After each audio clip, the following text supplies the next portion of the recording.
Today we are back with another edition of Crypto Segments. What's going on, everybody? It's your boy Crypto Bobby. I hope you are having a great day, great night, wherever you are watching or listening in from. And yeah, after last week, we had some great feedback on the new segment idea video podcast that I wanted to put forward.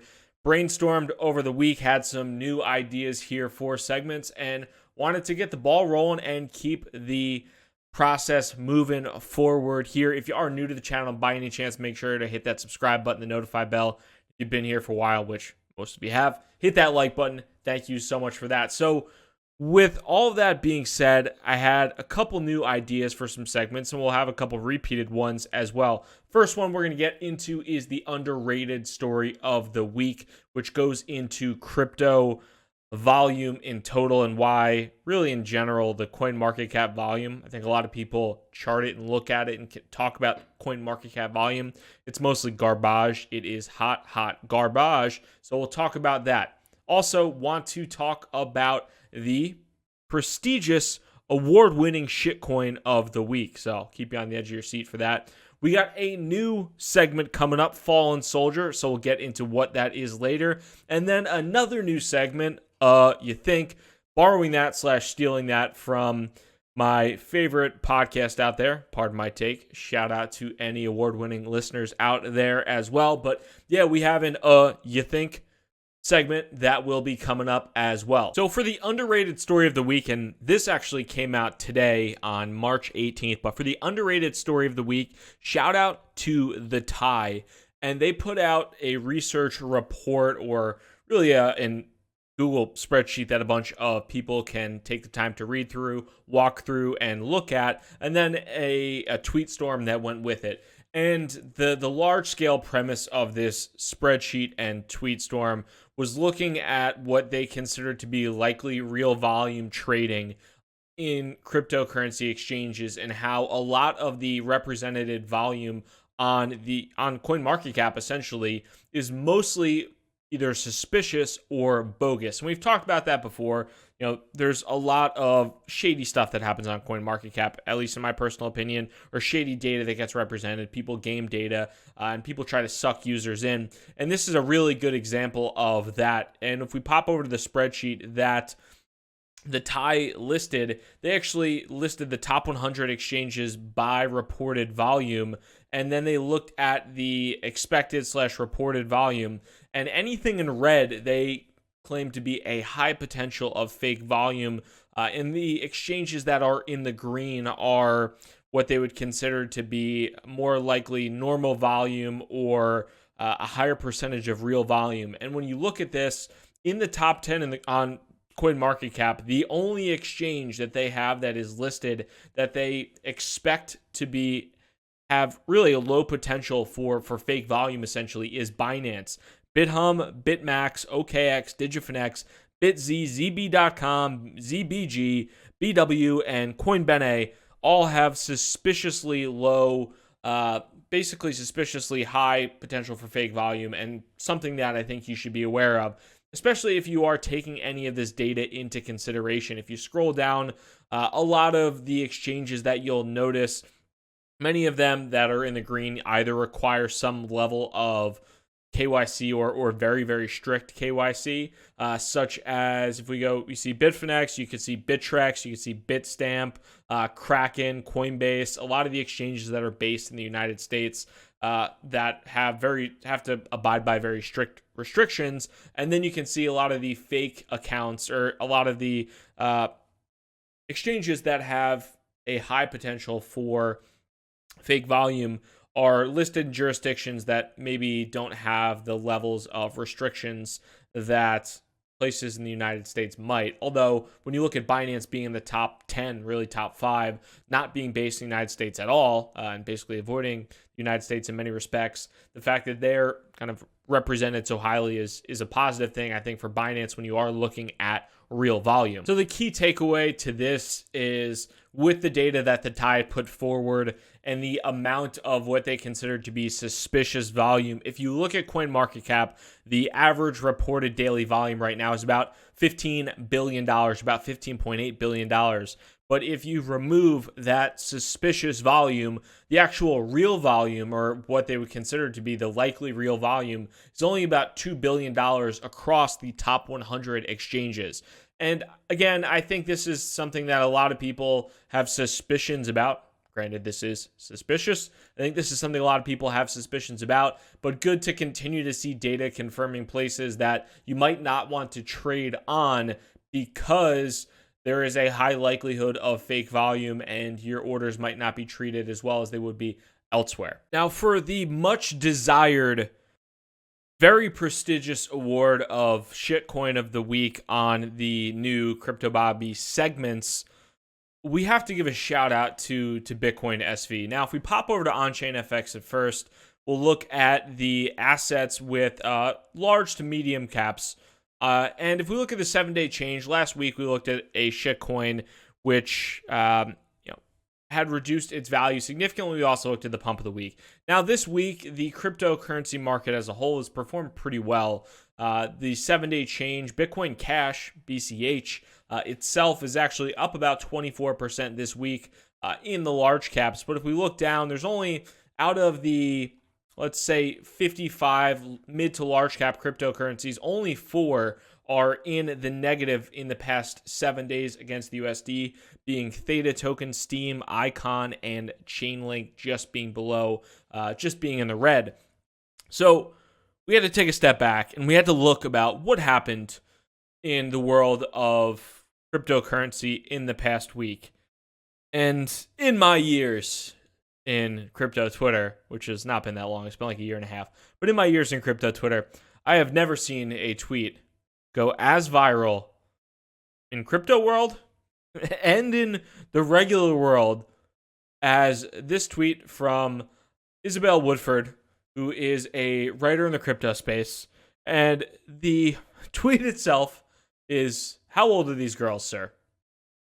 In response to Calvin Ayre, who is one of the larger proponents to Bitcoin SV and N-Chain.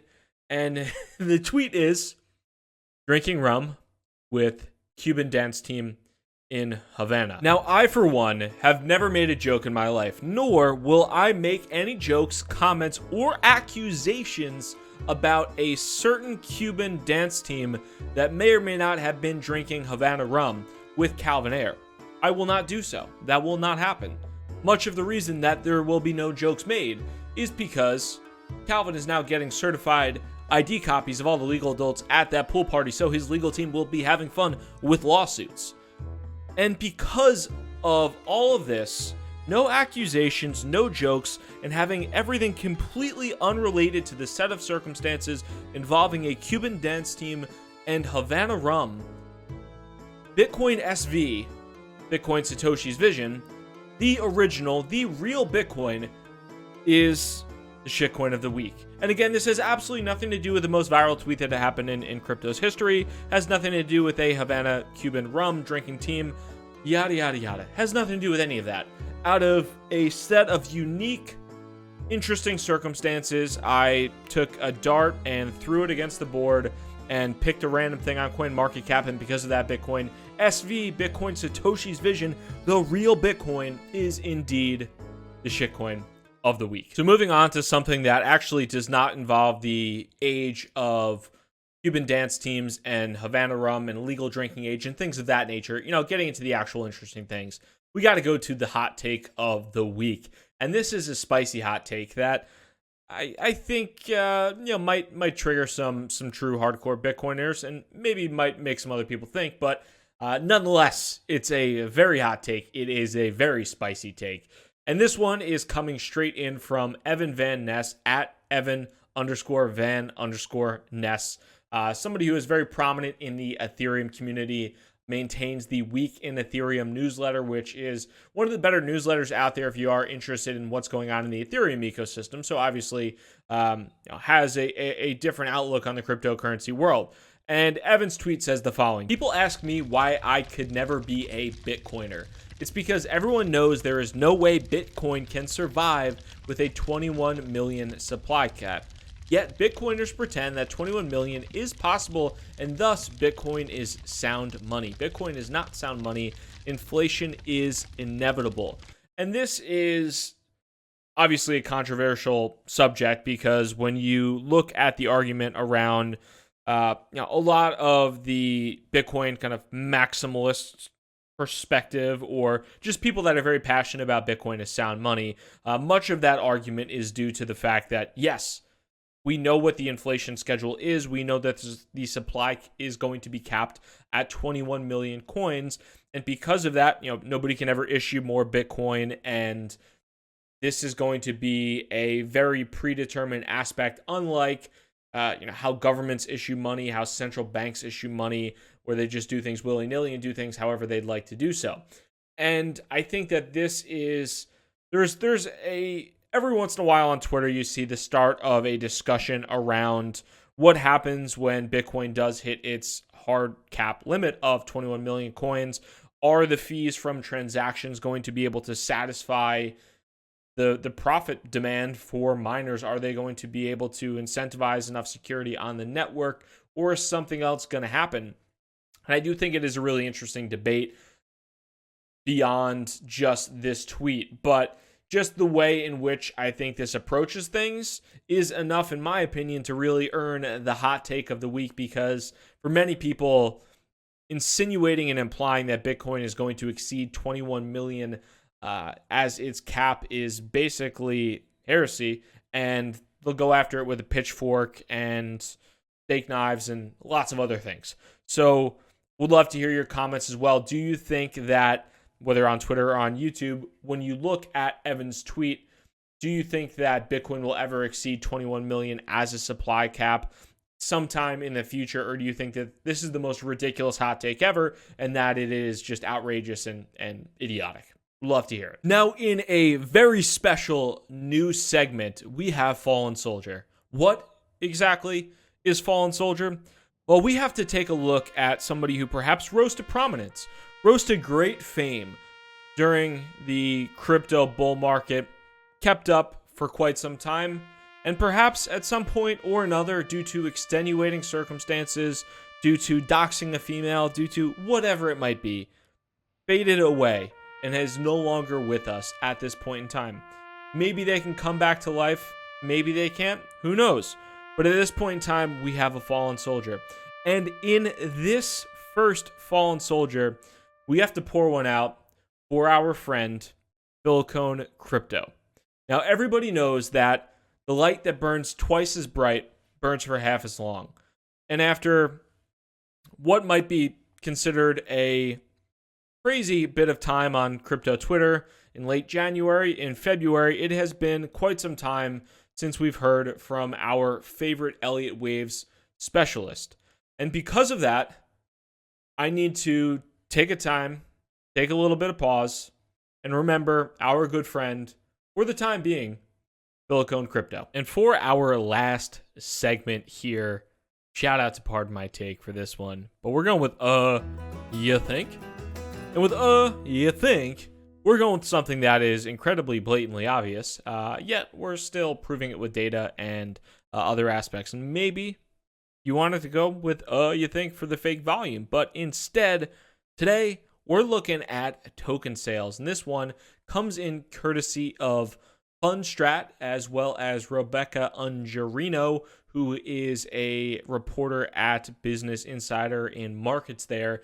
And this is some data from Fundstrat that I think is so blatantly obvious that it kind of hits you over the head, but also somewhat interesting to make the point that token funding or ICO funding is headed to zero. You think? So looking at this, we see that March 2018 was actually the peak of ICO funding. It was about 1.75, close to $1.75 billion in funding for initial coin offerings. And so far in March of 2019, we've seen 23 million in ICO funding. So we went from $1.74 billion in ICO funding to about a year later, 23 million in the same month. So things have rapidly changed in the past 12 months in the cryptocurrency world.